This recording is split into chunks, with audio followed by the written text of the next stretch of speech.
Welcome. You're listening to the Best of Investing on News Talk 910, sponsored by Pacific Trade Exchange, your best in trade. This is the show where we present valuable information about real estate, the financial markets, and other economic business of the day. For those of you listening for the first time, here's our format. A few guys, in this case, we got four of us today. What are we doing? We're like, it's like we're at a bar having drinks without the drinks, but we're talking business with you, the audience listening in. I'm drinking. You're drinking? Okay, excellent. I'm your host, Edward. Well, we have too much fun here. I'm your host, Edward Brown, and I'm pleased to have as my co-host Mark Hanf of Pacific Private Money, California's fastest growing private lender, and Russell Rosner of Equity Coalition. Our phone number is 888-912-1190. Write that number down, 888-912-1190, because you're going to use that number to answer the trivia questions for 3 vacations given away during each commercial break. That's right, we're giving away 9 vacations during this show. The vacations are sponsored by Lighthouse Resort and Marina, located 1 hour northeast of San Francisco. The vacations are free. Their only request, a $75 cleaning fee to cover housekeeping expenses. Their website is lighthouse4fun.com. You can reach them at 916-777-5511. And today's trivia theme is famous quotes. Who said it? Our website is bestofinvesting.com. Check us out on Facebook and YouTube by typing Best of Investing Radio Show. And we're also on television, Comcast, Channel 26 on Saturdays at noon and Sundays at 6 p.m. Again, quick reminder, World Wrap in Corte Madera is still giving our listeners a free smoothie if you purchase the wrapper bowl and mention the Best of Investing. And today's guest is Bennie Bach, who is actually a descendant of Johann Sebastian Bach, who is going to discuss the economics of climate change and how it affects business. And Russell, he was your guest, so why don't you continue on? Well, thanks, Edward.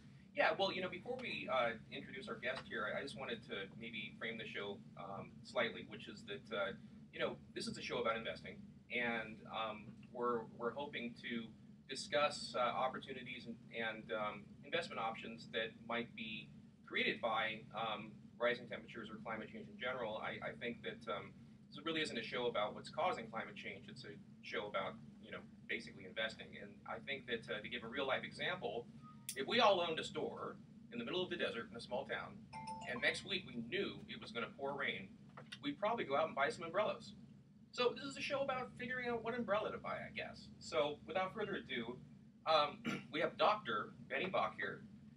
He is a physics professor and lab director at the University of Nevada. Dr. Bach was just recently in the Andes Mountains of Peru, helping atmospheric scientists take snow and ice samples, so core samples from high-altitude peaks. In addition to his academic interests, Dr. Bach is an entrepreneur who owned and founded 2 high-tech manufacturing firms in optics. And without further ado, Bennie, take it away. All right, thanks for inviting me, guys. Okay. You're welcome.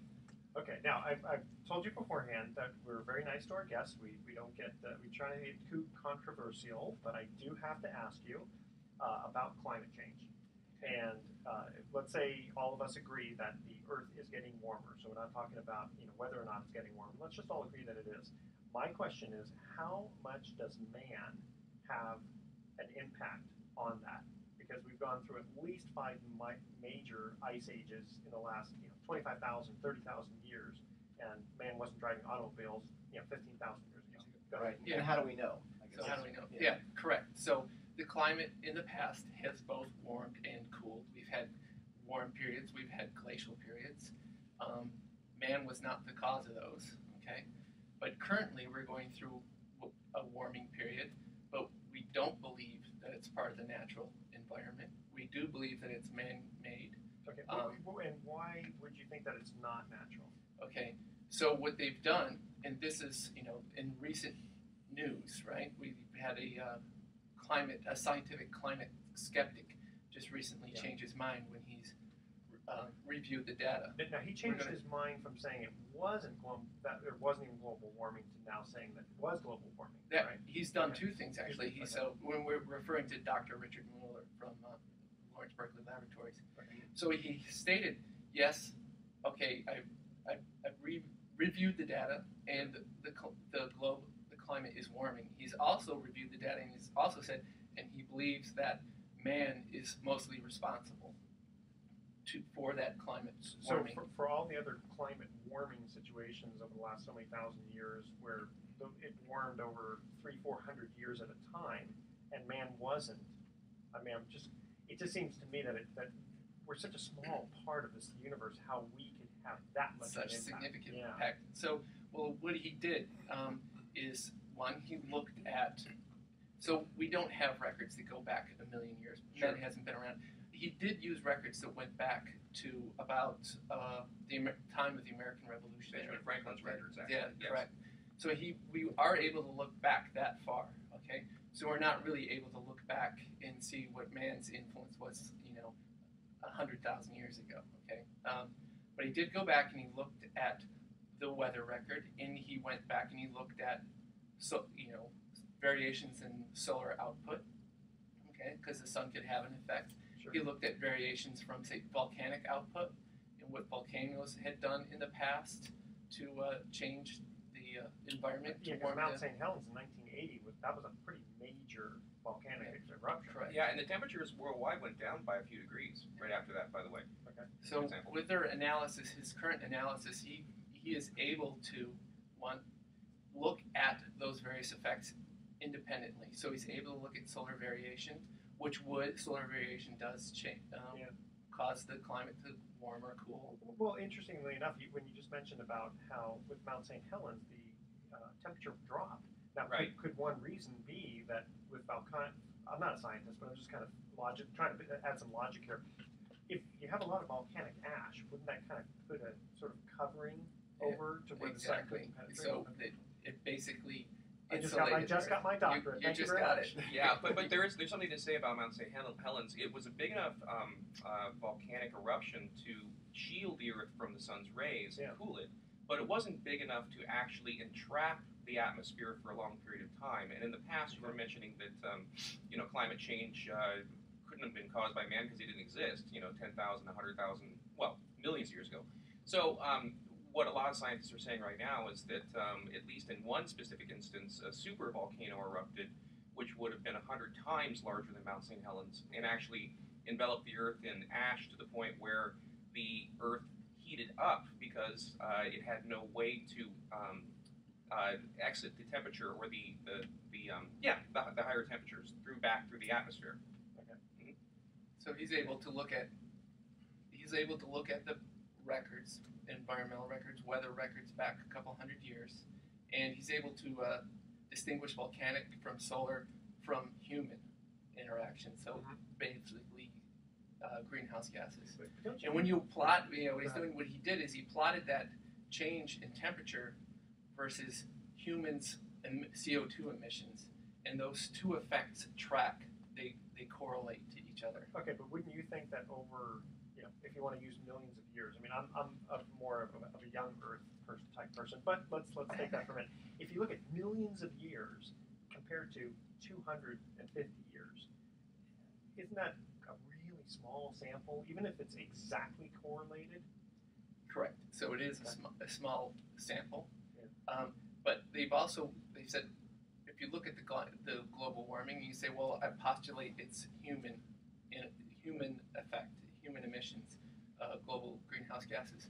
The environmentalists, environmentally, what mechanism would you suggest, or what the skeptics would suggest, or that would be the environmental cause? And they really haven't suggested we were one. mentioning, just before we started about how, the Earth is traveling thousands of miles, millions of miles per hour through space. I mean, our whole universe is traveling, and just a small degree off from the sun will make substantial changes. Yeah, so are you referring to the orbit or the inclination of the Earth? Yeah, well, just everything. I mean, isn't all of our galaxy traveling through space, or is it just stuck? Our solar system, Yeah. we're in the Earth's moving whatever 900 miles out. Okay, Mark, you haven't said anything yet. I think you're just postulating all this. Well, I'm curious. I'm waiting to hear Dr. Ben talk about what have there actually been measurements of human-created particulates that they've measured in the atmosphere Yes. that would So they're cause them to say, well, this is man-made. man-made. Yes. So people have been taking atmospheric samples for a very long time, and they've recorded these, and they have, for a very long period of time, been noticing that the CO2 has been increasing with our industrialization. So people back for hundreds of years have been taking grass samples, they've been taking air samples, and I do believe these guys were from the think they're from the observatory in Hawaii, and they've been taking atmospheric samples collecting samples for 60 years. Okay. Well, this is all very good stuff, Benny. Very, very interesting. And we're going to cut to a commercial break. When we come back, we'll get into the business side of things because we want to hear about how to invest in greenhouses. No, just whatever is going to be, Not investing in Yeah, greenhouses. there we go. That's right. Oops. I can't have losing into that one, wouldn't I? Okay. Remember, today's trivia theme is famous quotes. Who said it? See, now we have to get to a little levity here. Okay.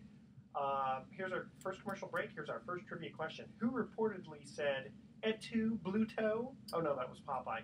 What I meant to say was, who said, "Et tu, Brute"? The first three callers, I probably didn't say it that way, but the first three callers with the correct answer win a free 3-day, 2-night stay at the Lighthouse Resort. Their website is lighthouse4fun.com. Call 888-912-1190. That's 888-912-1190 to answer this question. Who said, "Et tu, Brute"? 888-912-1190. Make sure to include your name, email address, and speak slowly and spell out your information for us. And please, when you give us your email address, slowly and one letter at a time. And we will be right back. Excellent. Excellent. Awesome. Good. Yeah, that was a good point, Mark. Yeah, Edward, just because this is something I did really do some study on. The big difference between 1 million years ago and the greenhouse gases then, when the temperature was warmer, and now, is that the greenhouse gases back then obviously didn't have any industrial CO2 in it. And the thing is the CO2 caused by cars and factories and everything. You know what isotopes are, right? Yeah. Well, there's a specific isotope signature on CO2 gases caused by man that can be actually measured. And as a percentage of the gas in the atmosphere, the CO2 or the greenhouse gases, do you know what the percentage is that's man's and what's natural? It's the ratio is really insane. It's like 60-40 or something man-made and 40% natural. That's what the big thing is here. That's the deal. You just see, You can measure it. Yeah, I think one of the things that I'm trying to think of, like just from a logical standpoint, you got the little man, and he's got these little cars, and then you've got rain and wind and all this other kind of stuff that's a billion times more powerful than man. We can blow up the Earth with a nuclear bomb. That's the same thing. Well, Also consider the atmosphere of the Earth is just like a just thin skin. sheet of paper Yeah. covering the Earth. It's tight, Yeah. and that's an argument that it's not like we have if this huge is the skies. Earth, We don't. if that's the Earth, Okay. that's a way thick version of the atmosphere. It's nowhere near that thick. As thick as the line that you It's just not even drew. that thick. It's not even that thick. Wow. Well, It's but teeny. see, then, so in one respect, you could say, well, see what man can do, and the other respect would be see what Mars and Venus and those gamma rays and whatever else, all the scientific stuff can have an impact. The other thing is Gamma and some of this stuff This is is point about how much the Jetsons. Jetsons. In the Yeah. U.S., there's what's the current population, over 200 million? It's almost 300. 300. 300 million. As you said here, I point out here that each person on average emits 20 tons of CO2. Yeah, now that you can That's actually some more measure. than So you others. can, Yeah. you can Some use more that. than You can others. actually measure that. See, that to me makes sense because Yeah. Pretty none of us were gassy here these a million years ago, And right? the Right. volume of the atmosphere, it has to absorb all of that. Right. And It's the a rate of the significant- rise also is something like 20 or 30 times faster than it ever has been measured in the past, Mhm. which is different than the past. Okay. Too. But no, that Yeah. to me is a reasonable thing. The funny thing, I think, when we were kids, the Earth was only 3 billion years old. In the last 40 years, it suddenly is now 14 billion Yeah. years old. Oh, really? Boy, that's a quick How'd 40 that happen? years. It's 14 billion. So wasn't it six? They About looked at about 6 weeks ago, it was about 6 billion, and now suddenly I it's thought it was 14 still billion. 6 billion. Yeah, so it's I'm still Okay, old so now school. Not the 6 younger people say that it's less than 50,000. Yeah, I was Oh, going you're to young. younger, but Oh, the that's second the younger, not- Oh, I Younger, didn't the understand. younger could JC be. version. Yeah, Yeah. okay, so the The younger 6,000-year-old Earth. Yeah. I think even it's got to be older than that. But less than, let's say less than 50 to be safe, less than 50,000. Okay. So the thing, and we all, oh, that's so funny. Well, in 25 years from now, people are going to laugh at us because of 14 billion, because they're going to say, it's a quadrillion years old. You silly people who thought it was. I mean, 14 right? billion, yeah. Right now, if we would have said 14 billion 40 years ago, I was 10 years old, 12 years old, and they used to say that it was 3.6 billion years or whatever, Mhm. and they laughed at us. That's That's 14 amazing. billion, From right? And 6 to it 14. didn't get in 40 years. It didn't actually age. Age 14. 10 million difference, more or 10 whatever, million right? more years. Right. So it's like, I can't even fathom a million years, let alone No, Well, I you know, know. it's a 18 huge. billion. do you know how they age the rocks? By the fossils they find. Do you know how they age the fossils? By the rocks they find. It's a circular Yeah, argument. well, what they do is they do the isotopes. Okay. They can look at do an isotope balance, and that's why they can geologically go out and measure But- the ages. But there have been scientific changes that have changed things. Like, There have let been me give you an scientific example. revolutions. Mount St. Helens, okay? They about, I don't know, within a year, I believe it was, within a year, they actually had gone to the volcano and they measured, they went in and they said, based on this did not erupt 2 weeks ago, or I mean, a year ago. This erupted 300,000 years ago. Because they looked at the layers and all. I mean, you guys know Spirit? You ever in heard other of words, Spirit the Lake? empirical data of what they were looking at The way they at a interpret. recent volcanic explosion could have been interpreted as Yeah. a long Well, time ago. you guys, know Spirit Lake. Mm-hmm. Okay. So apparently, if I understand it correctly, after the volcano, you had all the tree trunks banging against each other. Right. All the bark fell off. It all suddenly fell to the bottom and it started growing trees. Like, and if you look at that, it's like Yellowstone National Park type of thing. And they look and they go, no, this could not happen. It happened in 6 weeks. Oh yeah. But they said this is impossible. This takes 40 million years to happen. So there's all kinds of Yeah, there's small little weird things that happen that People that make are mistakes. different. They make mistakes, those but are mistakes. Okay, Yeah. but this will be interesting when we get into the business side of things. Okay, sure, all right. because this is interesting. It's very interesting stuff, and it's good. I mean, I like the way we're asking, getting into the business side because people are going, where do I invest then? It's just like if you think, some economic cataclysmic thing, should you invest in gold or whatever? So Are you doing defensive and offensive, or just defensive? I just kind of thought about that. As far as investment strategies are concerned. I hadn't. Both. But it's both. Both. I Okay, like all it. right. I like it. I'm Okay. doing both. I'm Okay. like I never. Defensive and Oh, offensive. and by the way, Okay. the emails that we received for Russell were, how do you find the loans that your company invests in? Oh, I can answer that. Okay. And Mark, the one we received from you is, in today's environment, how long-term a loan would you suggest I invest in? Okay. Nice. We got very smart listeners out there. You got this, so I can take this off? We'll do that next We'll time. do that next time. Okay. I got enough. All right, people.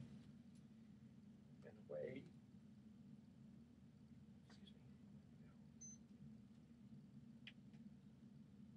Welcome back to the Best of Investing. I'm Edward Brown, your host, along with Mark Hahn, Russell Rosner, and our guest, Bennie Bach. And when we cut to the first commercial break, we asked this trivia question. Who reportedly said, "Et tu, Brute"? Anyone? Oh, the Caesars, wasn't Caesar? it? One of them. Caesar's dressing. Come on, which Caesar one? Romero. Augustus. No, it was Julius Caesar. Oh, that's right. It's a normal one. It wasn't a trick question. Benny, Yes. now that we're talking about the global climate changing, can you help us out from an investing standpoint? Okay. So the World Bank currently estimates that the worldwide gross domestic product will probably be affected by like $750 to $100 billion a year. Okay, in terms of lost productivity, lost crops, anomalous weather, floods. We're talking droughts. Okay, Disasters. Closer. Yeah, disasters, basically environmental disasters, and things that we have to spend money on to mitigate. All right, so as far as you look at that, you're like, there's an opportunity there, right? It's going to cost somewhere like I said between $75 billion to $100 billion a year. Well, I know, like when they had like in oranges back in Florida, where you had, it's one of those what elastic demand type thing. When oranges, when everybody lost half their crop, they all made more money because the price more than doubled. Right. Lemons too. Yeah. Lemons too. Okay. So basically, there's probably some opportunity there, and to figure out where the opportunities are, where the I would call them green growth opportunities are. I think it's useful to look at the way people use their energy. What's causing these greenhouse gases? okay, or what's the source of the greenhouse gases. And for the average American emits about 20 tons of CO2 a year. About 50% of that is just things that you have control of. Your house, how you heat your house, how you drive, how you cook your food, what kind of food you use. Okay, I thought for a minute it was breathing. It's breathing. Breathing and stuff coming out the other pores. Fluffing, as you say. And then about 15% of your footprint is your work, basically.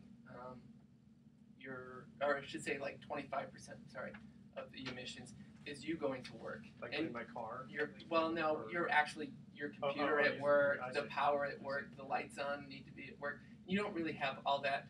I mean, certainly you can influence your employer, but you don't really have control of that.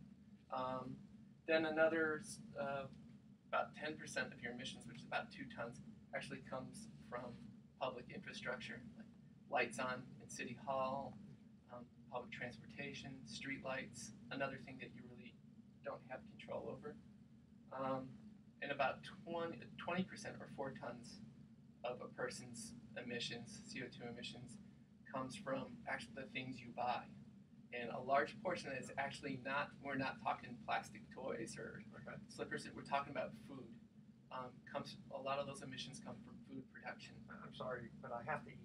Yeah. Oh, yeah. But it's how the fittest, baby. That's true. You do have to eat, and no one's asking you to cut back on how much you eat. But if you eat differently, for example, the majority of those CO2 emissions actually come from the production of commercial fertilizers and from the production of processed foods, and also the transportation of the food to the marketplace as well. Yeah, that's correct. Actually, the transportation is actually relatively efficient compared to the big energy hogs are actually the commercial fertilizer and the food processing. It's actually cheaper and more environmentally friendly to ship the tomatoes from California to Wisconsin than it is to have greenhouses in Wisconsin. You have less CO2 output from your transportation than if you're trying to. Oh, I see. You mean it's better to have more greenhouses concentrated in a more productive area than to try to grow food in a place like Wisconsin where it would be inefficient. Inefficient. More fertilizer than you would need. It takes more energy and all that. Right. It's more environmentally friendly to ship it there than to try to grow. To ship tomatoes to Wisconsin than try to grow them there during the winter. What about just nuclear? So power plants. So new power plants, right? They don't emit CO2, do they? They don't. Right. So that's a low carbon energy source, right? Though some people are not into that, but it is a potential low carbon energy source. Nuclear power plants in our backyard. Okay. Now, Benny, there's a whole industry, I guess, that has sprung up in the investment community, right? Around investments you can make that are basically green friendly, or there's even a Dow Jones Sustainability Index. I went at that little diversion because I wanted to. So your footprint comes basically from the way you use energy. Okay, so if you wanted to invest green. If you want to look at green growth, one thing you would look at is low carbon energy sources. So we're talking solar, you're talking wind, okay? There's one green investment sector. Another green investment sector potential is transportation. Looking at novel transportations or looking at novel technologies for transportation. Bicycles.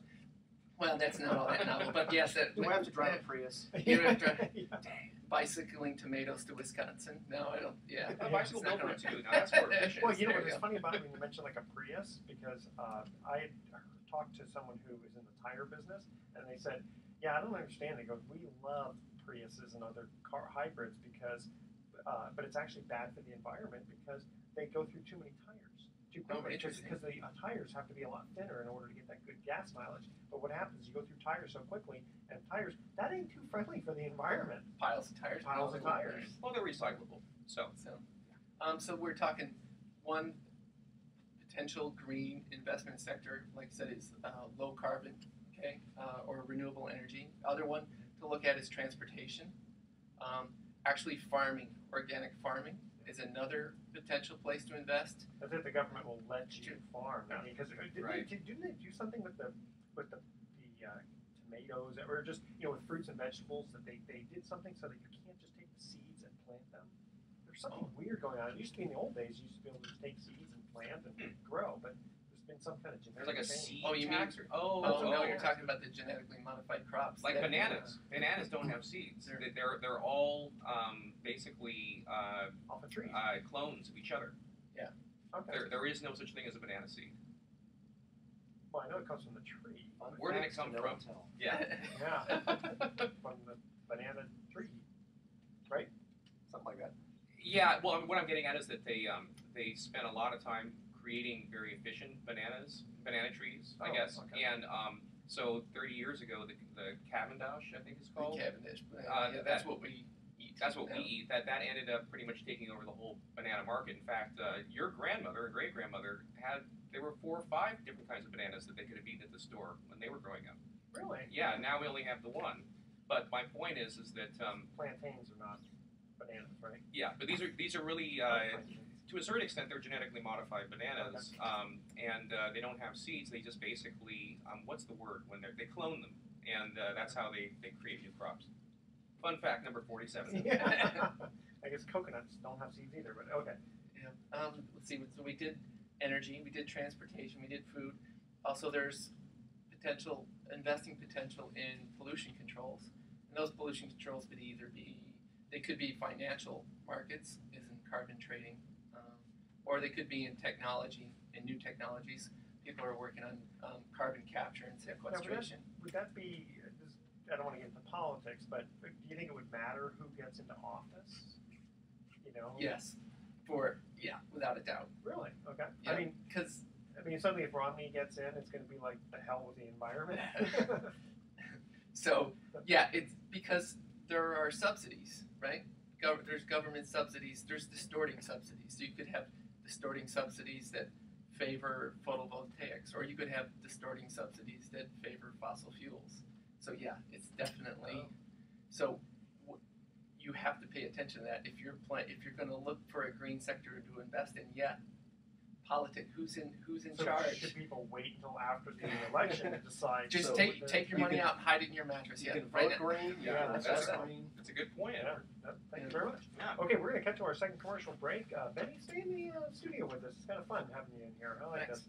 Okay, here is the second commercial break, and the trivia theme is famous quotes. Who said, "Please accept my resignation. I don't want to belong to any club that would accept me as a member." I can't quite say that the right way. The first 3 callers with the correct answer win a free 3-day, 2-night stay at the Lighthouse Resort. Their website is lighthouse4fun.com. Call 888-912-1190. That's 888-912-1190 to answer this question. Please accept my resignation. I don't want to belong to any club that would accept me as a member. Call 888-912-1190. Make sure to include your name, your email address, and remember to speak slowly and spell out your information for us. And before we cut to that break, we had a special trivia contest last week, if you remember. The Westin Verasa Napa is located in it's located in the legendary Napa Valley. Situated in downtown, just across from the world-famous Napa Valley Wine Train, take in nearby attractions like the Napa Valley Opera House and the Oxbow Public Market. The Westin Verasa Napa offers 160 king suites that allow you to relax or to be productive. Whatever you're in the mood for, in the evening unwind with the award-winning cuisine of Chef Ken Frank's French restaurant La Toque, recipient of a Michelin star, www.westinnapa.com, and you can reach them at 707-257-1800. And if you remember, here was the trivia question. Over 1,350 people a year get injured doing this. What was the answer? That's too out there for me. Playing ping pong. Can you Oh. believe that? Did anybody Did win? somebody win. actually guess right? Gerald from Yeah. San Jose. You must have Go, Googled that. Gerald. Good. Very good. Awesome. All right. Remember to answer the trivia question of please accept my resignation. I don't want to belong to any club that would accept me as a member. And we'll be right back.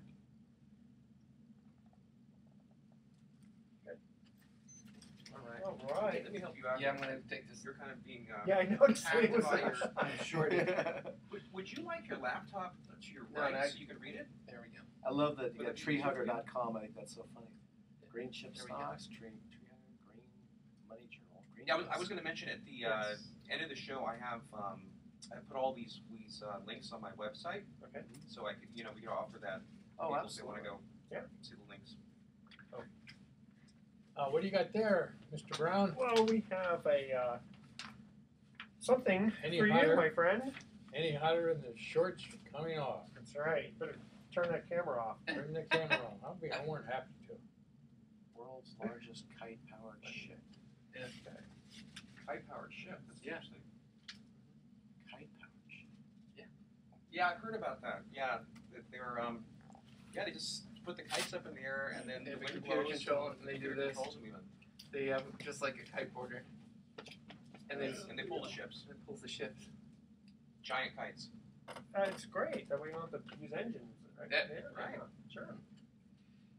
Yeah, actually, We like wind and one of the largest polluters in the whole world are the big ships. Yeah. yeah. As I can imagine that. because they use diesel, man. They use bunker diesel, Yeah, it's like which the is dirtiest fuel on it's Earth. almost Yeah. straight out of like crude straight out of the ground. Yeah. Yeah. So diesel is. Plus I they mean, dump you all get their better crap in gas the ocean, mileage, too, right? don't they? I And guess it's so. clean, and it's cleaner from the standpoint of like Mercedes. I can't remember that. Like So it's They can go cleaner on in the forever. fact in terms of like nitrogen oxides, nitrogen oxide. It's dirtier in terms of particulates. So like clean going in, dirty coming out. Yeah. An easy way of putting it. Yeah, it's just like a banana. The last name Bach, you're how Yeah. many generations in between? I've lost track. I'd have to. I could go look, but yeah. Well, there was 10 billion years that went by in the last 40 years. That's teasing. Well, you'd have to be like what? You're probably a great or something. He's Oh, it was a, yeah, he's a great Talking about 1600s.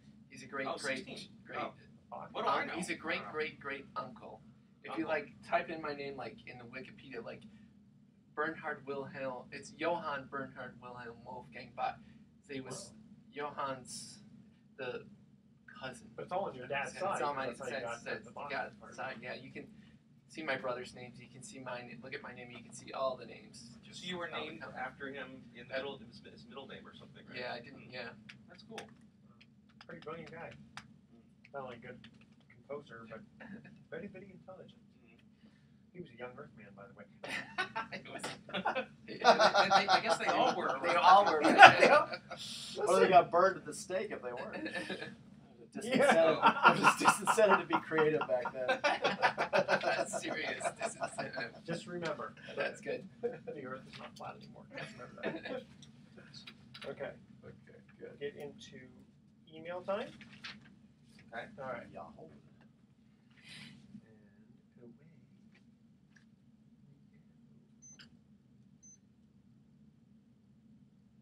Welcome back to the Best of Investing. I'm Edward Brown, your host, and I'm here in the studio with Mark Hanf of Pacific Private Money and Russell Rosner of Equity Coalition, and Bennie Bach is still with us. Thank you very much. Excellent segments there. And when we cut to the second commercial break, we asked this trivia question. Who said, "Please accept my resignation. I don't want to belong to any club that would accept me as a member"? All right, guys, who said that? Benny Hill or That'd be W.C. Fields. No. Oh, Groucho Marx. Groucho Marx. Okay. Very good. All right. I like Benny These Hill. are tough. I me too. Yeah, these are tough, right? Yeah. Dun. Listen, last time we got so many phone calls that I said I was gonna make these. Next one's gonna be like, "What's my favorite color?" And if you don't guess it right, forget it. Okay. All right. Email time. Mark, we received an email for you that said, "In today's environment, how long term a loan would you suggest I invest in?" That's an interesting question. It is. And so for new listeners, my name is Mark Hanf. I'm president of Pacific Private Money, also DBA Pacific Private Money Loans. And so we're a hard money lender. We make loans mostly to real estate investors in Northern California. And the reason we do that is because the banks, ever since the big meltdown in 2007 and 8, they really have kind of vacated that market. They're really not making loans other than consumer home loans these days. And so the private money sector, capitalism stepped in, and so companies like mine have come about in the last 4 or 5 years. Several new companies like Pacific have come around to make the loans to real estate investors, and the source of that capital are private individuals. Now, of course, we're living in effectively a zero interest rate environment where your savings aren't earning much, and the stock market, as we know, goes up one week and down another week, and so there are ways for people to earn high yields, anywhere from 8 to 10% on their money monthly, and by making loans secured by Bay Area real estate.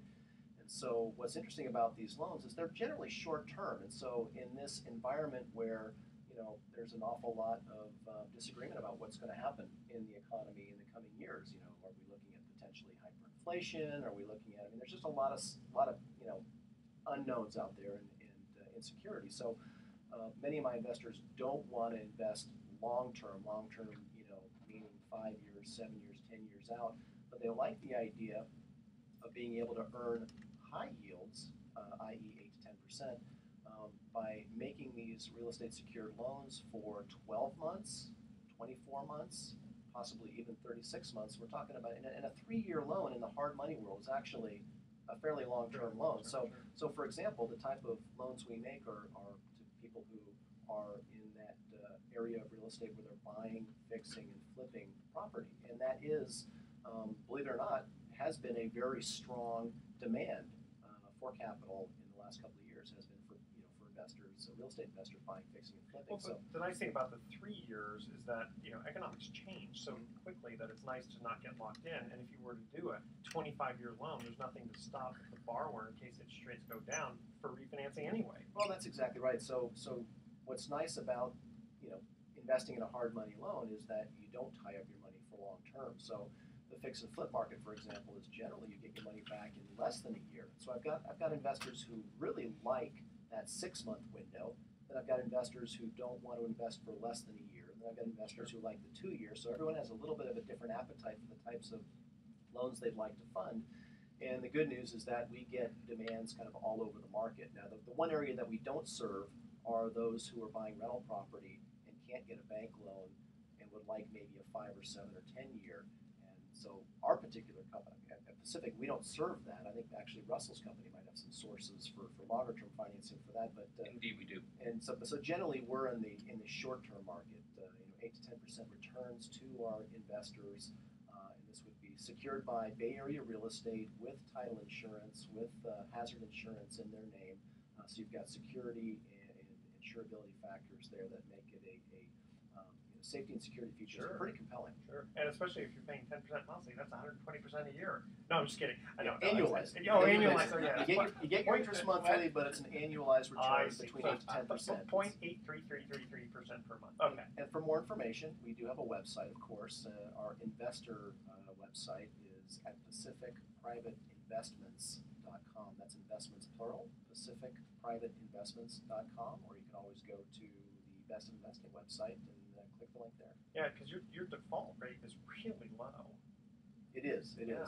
Hard money lending used to have a much higher default rate in prior years, but right now our borrowers are pretty strong and real estate prices are pretty stable right now. Okay, Russell, we received an email for you. It says, how do you find the loans that your company invests in?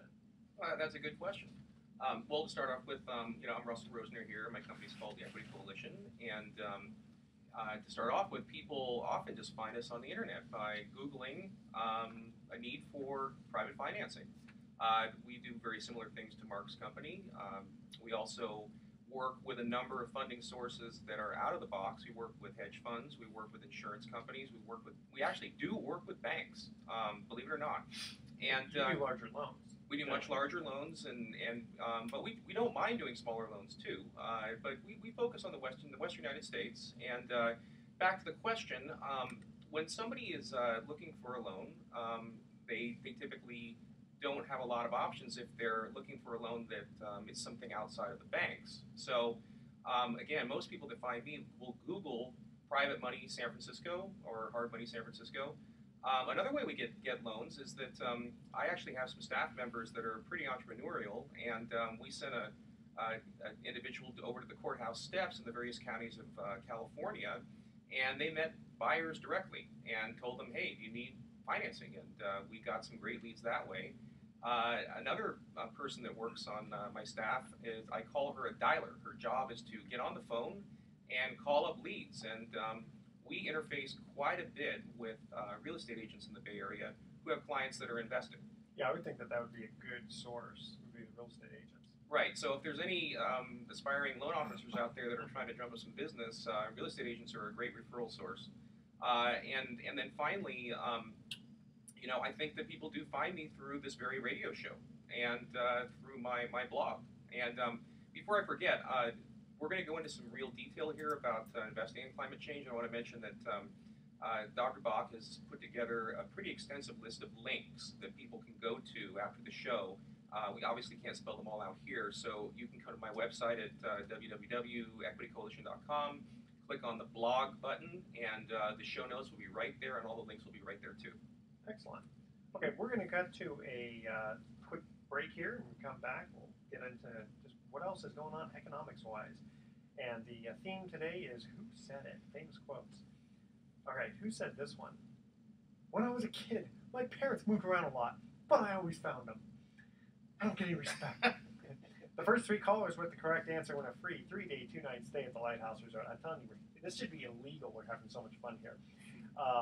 Their website is lighthouse4fun.com. Call 888-912-1190. That's 888-912-1190 to answer this question.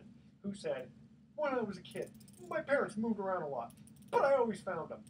Make sure to include your name, email address, and remember to speak slowly and spell out your information for us 1 letter at a time. And we will be right back. Excellent. All right.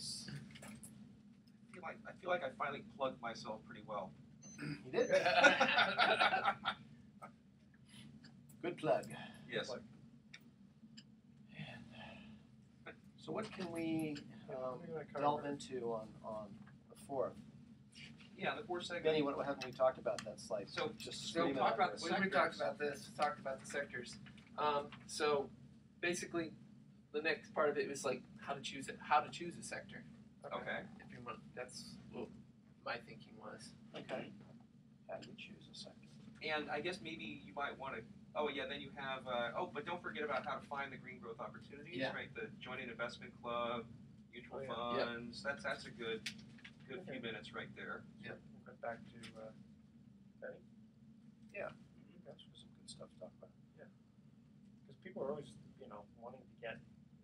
It's one thing to hear interesting things, another thing to hear what's some real advice. Right. You know? Versus just I mean, not guaranteeing that the investment will go up, but it's like, yeah, give me some ideas of where I can invest. Now, let's see what we got for here. We got.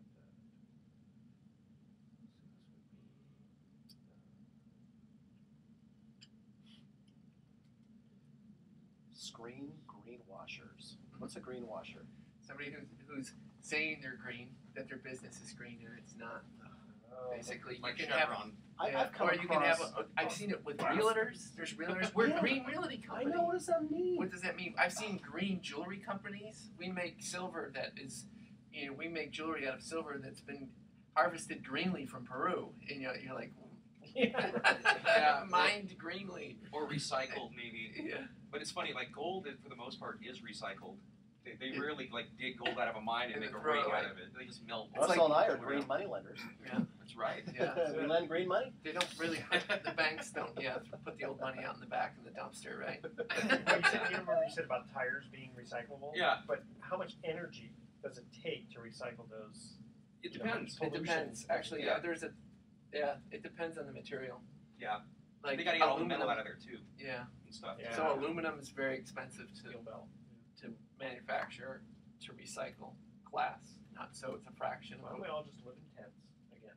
But that's not going to happen, right? It's just Right. it's just not No, going to not happen. gonna We happen. can't go back there. Yeah. What But about all the cows and all the stuff that they're giving out? The methane gas and all That's that. I wish I could just push a That's- button and erase all the cows. I wish they didn't exist on the earth. You know, like Just a cows. steak, hamburger. Yeah, You fine. could- well, you could do something else like buffalo or something. Buffalo. They don't fart as much. I don't think they don't. They're Cows fart more than Oh, like any because of other the food animal that in they're the being world. infested with, They're right? already part of the environment. Yeah, they're already integrated. They were part of the natural environment here versus something that we bred and Oh, wait, cows. genetic. Created. We created cows? No. Or, Yeah. Well, the kind of cow that we We've have. enhanced the cow we cows. have, we did, yeah. Oh, because it's They're been genetically genetically enhanced, modified. yeah. But Yeah. what about And there's 1,000 years ago? They had cows, didn't they they? had cows. Okay. cows. Yeah, but They there were weren't skinny and- billions of But cows there on were the earth then. billions of There are cows. They were billions of cows industrially now. produced. Oh. Yeah. You know what? I think someone's trying to make money. On cows? Yeah. Can you hear me? That's a Hey, revelation. can you hear me? Here? No, you got No. unplugged. How about now? You're still Yeah, unplugged. the thing is, Benny you unplugged. can't touch it though. That's the problem with Okay. these things. Okay, go ahead. How about now? Yeah. Yep, Okay, there's good. All right. Yeah, these things are not very. Okay. They're sensitive. Yeah, I know. That's, Ready, boss? Give them flowers. The fly. I'm catching the fly. The evil fly. It's the circle of life. Okay, get ready. 12 minutes to go. Welcome back to the Best of Investing. Again, I'm Edward Brown, your host, along with Mark Hunt, Russell Rosner, and today's guest, Bennie Bach, who's a scientist. Yes, what? Okay, when we cut to the third commercial break, we asked this trivia question, and the theme is who said it? Who said, when I was a kid, my parents moved around a lot, but I always found them? You do him better. Yeah. I you do him a good little job. better, yes. And the answer is? Rodney Dangerfield. Rodney Dangerfield. Very good. Okay. Mark, I think you wanted to ask Benny a question, didn't you? Well, I think we were going to go a little bit further into some of the investment opportunities, Benny, and you were going to talk about segments, was that? The segment, yeah, we were discussing sectors, various sectors as they exist, green sectors. And the question is now, how do you choose a green sector? Why do you choose a green sector? And where do you find the information on those green sectors? Basically, so for advice for choosing a green sector, I'd choose a sector basically that you're interested in, that you have a personal interest. You're going to be a savvier investor, right? You're going to be a better stakeholder in that company. You'll be more up to date on the technologies and how that is evolving. So choose a sector Okay, that you have so some if kind you're, of interest I in. mean, like solar. I should Solar. invest in Solyndra, right? Well, yeah, that was, Oops. Right. Oops. Yeah, or Hey. Prius. well, what investment doesn't have a risk? I mean, That's true. what That's true. investment doesn't have a risk? Yeah. But yeah, well, there's an idea where you have to watch out for where a government puts its subsidies. Yeah. And Yeah. where But policies also, are. the other thing is like when you have, as I understand, and I could be wrong, but I understand like China came out with a whole bunch of cheap Yes. solar panels. So They that kind control of the market right yeah, now. so that kind of really puts a skew. So you might be very interested in solar, but just investing in solar panels may not Not be be the best the- from an investment standpoint. Correct. Yeah. And Benny, you're a pretty savvy entrepreneur in your own right. So where do you see some of the opportunities in green investing, taking advantage of this? Right now, I'm most interested personally in the low carbon or renewable energies. All right, things like wind, things like solar. Not so much investing in the solar panels, but investing in locations where you can put those kinds of power plants, where you could put a wind plant, a wind farm, where you could put a solar farm. Those things are real opportunities. Well, years ago, when they had tax shelters, I think the company was called Zond, and they came out with, when you see all of these wind, going out to the Delta and Livermore and all that, it's like they just produced thousands of these windmills. Did those pay off though? Wasn't I that? don't know. Yeah, I'm not really sure. I don't know. I know that I know that there's been All a. four of us, I I'm don't not know. familiar with it. But this is interesting. There's been a functioning solar electric plant creating electricity, and it was built in the late 1970s, and it's still working. this day working. What do we think of hydroelectric? So hydroelectric is another classic, right? Low carbon energy source. Just have the river running. Yeah, and there's environmental consequences to that, as far as fish habitat and natural habitat. Oh, okay. Well, I understand some of them they have a little protection so that the fish don't get caught in the They have- turbines. Right. Well, they have fish ladders so that fish Right. can go back up the dam. How do they get their little feet on the Yeah, they water? get So Benny, it's how not do the you, feet; it's the hands that are lacking. so where do you find the green growth opportunities that you're speaking of? So the best place to start for green growth opportunities is basically you could start on the web, where everybody goes, the World Wide Web, right? So And look at there's a number of Wikipedia. places. Yeah, Wikipedia. Look at Wikipedia, which you will find all this stuff. on Wikipedia. You can go. The Dow Jones has a sustainability index, which you can find, which is the Dow Jones Sustainability Index. Did they have And you any can look mutual at- funds that specialize in Yes. So Okay. I will, and we'll get to that. There's a other. So this is a search if you're doing it like independently, but there are. You can go to the web and find various mutual funds that their focus are green funds and sustainable or socially that? acceptable. Yeah, because I know that like Calvert had some socially. Yeah, Calvert's one. Calvert's one. Yeah. One has one definitely. Yeah. What? And there are some like I don't want to call it fraudulent ones, but they're ones that call themselves green, maybe Yeah. because they have green on their business card. you Right. know, Yeah. So that's greenwashing. So that's what yes, I'm you have to talking be sensitive to greenwashing, where a company represents itself as being green when about. How do you, they're not. How do you do enough due diligence on it? They have corporate reports. That's one thing you can get on. Look at a corporation's corporate reports, or their what they call it, their report on social responsibility And- reports. And You make can sure look that at the paper that it comes on is from Recyclable. recyclable. You know, Right. So That's a good what start. So we kind of talked about the low carbon energy sector, wind, tide, solar, biofuels, geothermal, and I think you mentioned that market's pretty big. It's about $38 billion a year.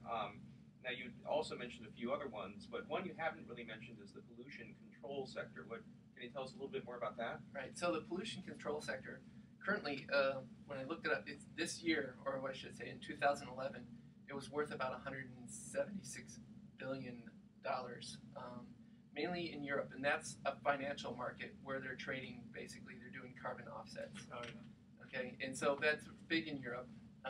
Not so big here. Coming to a country near Near you. you. Yeah. Right. But so that is one form of pollution controls, which is a financial one. There are other forms of pollution controls and technologies. Now, see, one form of pollution control which is called carbon capture and sequestration. It's just a technology right now. It hasn't proven itself, but if it does, that technology will be greater than the carbon control financial market, because that market carbon trading would go away, because you could capture the carbon and sequester it and put it. I don't know. They're talking about So you putting wouldn't- you it in wouldn't the need it mines. to You trade wouldn't Right. need to trade it. What So if- that market would go away. And then what about you mentioned transportation? Where could you invest in the transportation sector? Oh, in transportation, you're talking rail and shipping. You're looking for a transportation technology that is very fuel efficient, that's cost efficient. So rail is a class, not coal, clean coal. Yeah. No. Electric So you're chainsaw, talking plug about it into the wall. you're talking about shipping. You're talking about rail, and not really trucking. They said shipping via ocean liner. Or ocean liner I shipping. thought that was pretty environmentally bad. So yeah, so those Okay. those ships use a lot of bunker fuel, and they produce a lot of particulate pollutants. But currently, they're going back to an old idea, sailing, right? Sailing, yeah. Sailing ships. So they're looking at sailing these things with using sails, or currently big kites, and That's sailing them amazing. across the ocean. And they've successfully done it across the Pacific, and they've currently successfully done it across the Atlantic. It works in Disneyland with the Peter Pan. You get in the ship there and it sails right through. Right, and there are now hybrid boats. I believe not the Plug-A Company, but the Plug-A Company, Hornblower, right now. They have actually created and are working hybrid ferries in New York and going to Alcatraz. So here you go. Well, an example, hybrid cars. That would reduce your, I believe, if you look at the notes, our show notes, it say that the average person emits about 2.5 tons of carbon just driving around. If you were to go to a hybrid vehicle, you could basically cut that in half. You could cut your personal emissions in half. So That's look for saving those half. kind of look out for those kind of technologies, basically. So, Benny, are you of the opinion that really there's things we can really do as a society to cut down on global warming emissions and actually have an impact to prevent some of the things we're talking about that are likely to happen in the future, rising sea levels, et cetera, or are you one who would be in the position that it's likely going to happen. The handwriting's on the wall. We're not going to be able to change globally as humans, and that we just should prepare ourselves for it. So the damage that's been done has been done. Yeah. This is my personal. It's been done, but there's no reason to make it worse. So there's no reason to let it get out of control. So they're saying that this recognized 2-degree change is there. It exists. It's due to human influence. But if we can hold our emissions to past standards, which is that's a high target to hold. Okay. Does it look like we're trending in that direction? No, it's not. Okay. It's not. We're not trending in that direction. Actually, the U.S. and Europe is trending in that direction, but globally, if you want to talk globally, there's a giant increasing middle class in India and in China, and that's all coal-fired, which is a major source of that greenhouse gas. Yeah, they're building a coal-fired plant once a week in China right now. Every Really? week, a brand new coal-fired plant gets up and running. Is the United States going to not put up with that, or are we going to try to influence that at all? Well, the idea Flying is, to Mars. you know, Yeah. Exactly. can the United States really say to a developing country, you don't have the right to develop? We got our standard of living, but you can't create yours. No, you can't, right? But what if you had a technology that you could export to them? What if you had an industry? Exactly. Germany right now is really poised to take advantage. In my opinion, Germany right now is really poised to take advantage of this.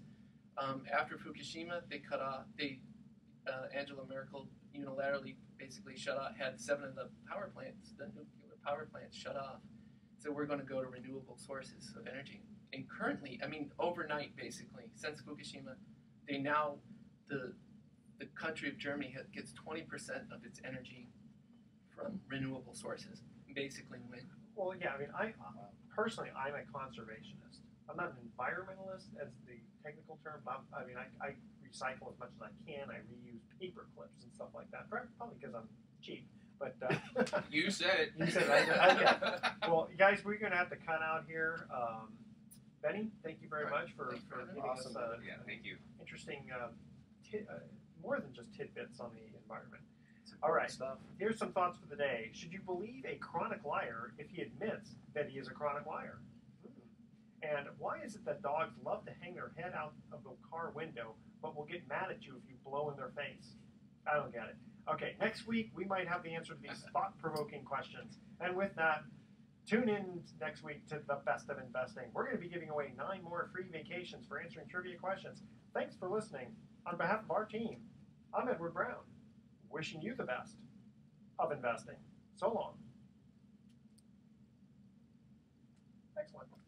All right.